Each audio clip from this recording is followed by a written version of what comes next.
প্রথম এবং একমাত্র মুসলিম দেশ হিসেবে আন্তঃমহাদেশীয় ব্যালিস্টিক ক্ষেপণাস্ত্র বা আইসিবিএম বানালো তুরস্ক। অর্থাৎ মিসাইল প্রযুক্তিতে ইরান এবং পাকিস্তানকে ছাড়িয়ে গেল তুরস্ক। ইস্তাম্বুলে অনুষ্ঠিত সাহা 2026 প্রদর্শনীতে তুরস্ক আনুষ্ঠানিকভাবে উন্মোচন করেছে তাদের প্রথম আন্তঃমহাদেশীয় ব্যালিস্টিক ক্ষেপণাস্ত্র ইলদিরিম হান। এটি শুধু একটি নতুন অস্ত্র নয়, বরং তুরস্কের কৌশলগত সক্ষমতার একটি বড় ঘোষণা। তুরস্কের প্রতিরক্ষা মন্ত্রণালয়ের গবেষণা এবং উন্নয়ন কেন্দ্র এই ক্ষেপণাস্ত্রটি উপস্থাপন করে, যা দেশটির নিজস্ব প্রযুক্তিগত অগ্রগতির প্রতিফলন। দীর্ঘদিন ধরে তুরস্ক ড্রোন প্রযুক্তি এবং মিসাইল সিস্টেমে উল্লেখযোগ্য সাফল্য অর্জন করেছে, আর ইলদিরিম হান সেই ধারাবাহিকতার পরবর্তী ধাপ। প্রাপ্ত তথ্য অনুযায়ী এই আইসিবিএম এর পাল্লা প্রায় 6000 কিলোমিটার, অর্থাৎ এটিকে এক মহাদেশ থেকে অন্য মহাদেশের লক্ষ্যবস্তুতে আঘাত হানতেও সক্ষম। এর ফলে তুরস্কের স্ট্র্যাটেজিক ডিটারেন্সের ক্ষমতা বহুগুণ বৃদ্ধি পাবে। গতি এখানে সবথেকে গুরুত্বপূর্ণ বিষয়। মিসাইলটির গতি মাখ 9 থেকে মাখ 15 মধ্যে, যা এটিকে হাইপারসনিক শ্রেণীতে ফেলে। এই ধরনের গতি শত্রু প্রচলিত এয়ার ডিফেন্স সিস্টেমে প্রায় অকার্যকর করে দিতে পারে, কারণ এর দ্রুতগতির লক্ষ্যবস্তু ট্র্যাক এবং ইন্টারসেপ্ট করা অত্যন্ত কঠিন। প্রযুক্তিগতভাবে এটি আরও গুরুত্বপূর্ণ দিক হল এই মিসাইলের 4টি ইঞ্জিন ব্যবহার করা হয়েছে। পাশাপাশি এতে ব্যবহৃত জ্বালানি নাইট্রোজেন টেট্রাঅক্সাইড, যা একটি শক্তিশালী অক্সিডেটর হিসেবে কাজ করে এবং উচ্চ গতির জন্য প্রয়োজন থ্রাস্ট নিশ্চিত করে। সব মিলিয়ে মিসাইলটি শুধু একটি অস্ত্র নয়, এটি তুরস্কের একটি কৌশলগত বার্তাও। বিশ্ব শক্তিগুলোর মাঝে নিজের অবস্থান আরও শক্তিশালী করতে তুরস্ক যে দ্রুত গতিতে এগিয়ে যাচ্ছে, এই মিসাইলটি তার একটি স্পষ্ট প্রমাণ। বিশ্লেষকদের মতে এই ধরনের প্রযুক্তি ভবিষ্যতের যুদ্ধের ধরনেই বদলে দিতে পারে, যেখানে গতি, নির্ভরতা এবং প্রযুক্তিগত স্বয়ংসম্পূর্ণতাই হবে সবথেকে বড় শক্তি। বর্তমান বিশ্বে প্রতিরক্ষা প্রযুক্তিতে স্বয়ংসম্পূর্ণতা একটি দেশের কৌশলগত নিরাপত্তার মূল ভিত্তি, আর এই জায়গাতেই তুরস্ক অসাধারণ অগ্রগতি দেখাচ্ছে। ড্রোন প্রযুক্তির পর এবারে মূল ফোকাস তাই এই মিসাইল সিস্টেমে। তুরস্ক শুরুতেই বোরা মিসাইল তৈরি করেছিল, যার পাল্লা প্রায় 280 কিলোমিটার। এটি যুদ্ধক্ষেত্রে উচ্চ নির্ভুলতার জন্য পরিচিত এবং সিরিয়া ও ইরাক সীমান্তে অপারেশনগুলোতে ব্যবহারের খবর পাওয়া গেছে। এর পর আসে টাইফুন মিসাইল, যা তুরস্কের সবথেকে আলোচিত ব্যালিস্টিক মিসাইলগুলোর একটি।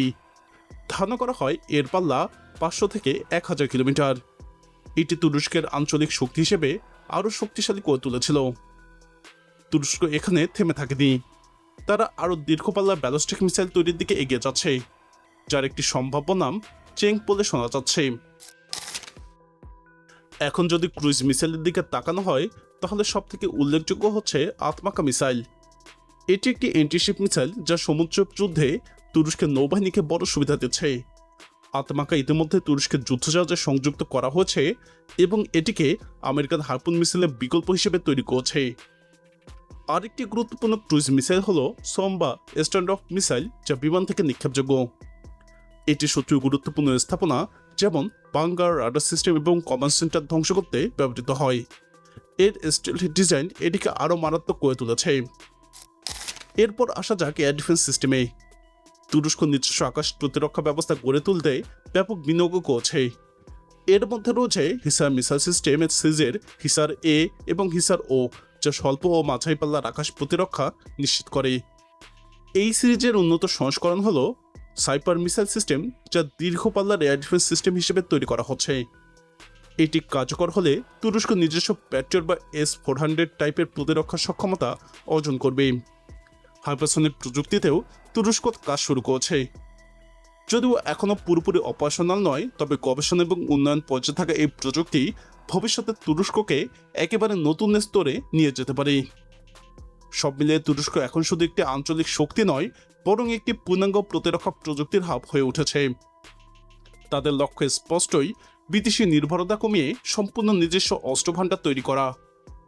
বিশ্লেষকদের মতে যদি এই গতিতে উন্নয়ন চলতে থাকে, তাহলে আগামী দশকে তুরস্ক বিশ্বের শীর্ষ মিসাইল শক্তিগুলোর মধ্যে জায়গা করে নিতে পারে। এবং সেই বাস্তবতা ইতিমধ্যে দৃশ্যমান, যেখানে প্রতিটি নতুন মিসাইল শুধু একটি অস্ত্র নয়, বরং একটি কৌশল বার্তাও। একসময় তুরস্ক ছিল পশ্চিমা সামরিক জোটের উপর নির্ভরশীল একটি দেশ। ন্যাটোর সদস্য হলেও প্রতিরক্ষা সরঞ্জামের বড় অংশই তাদের আমদানি করতে হতো। কিন্তু গত এক দশকের দৃশ্যপট পুরোপুরি বদলে গেছে। তুরস্ক এখন স্পষ্টভাবে একটি লক্ষ্য নিয়ে এগোচ্ছে, সম্পূর্ণ সামরিক স্বয়ংসম্পূর্ণতা। আর এই লক্ষ্য অর্জনের জন্যই তারা সবচেয়ে বেশি গুরুত্ব দিচ্ছে ভারী অস্ত্র এবং স্ট্র্যাটেজিক প্ল্যাটফর্মের দিকে।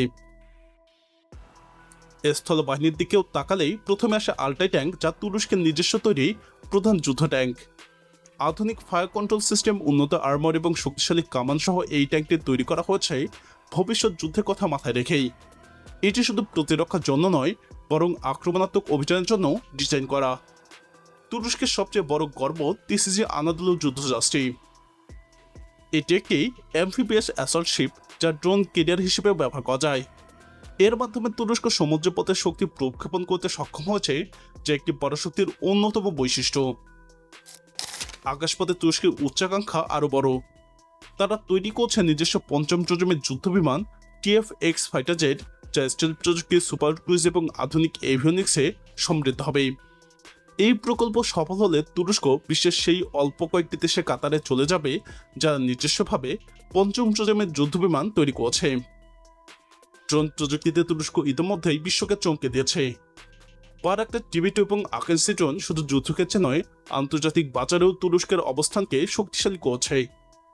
কম খরচে উচ্চ কার্যকারিতা, এই সমন্বয়ে তাদের ড্রোনকে এত জনপ্রিয় করে তুলেছে।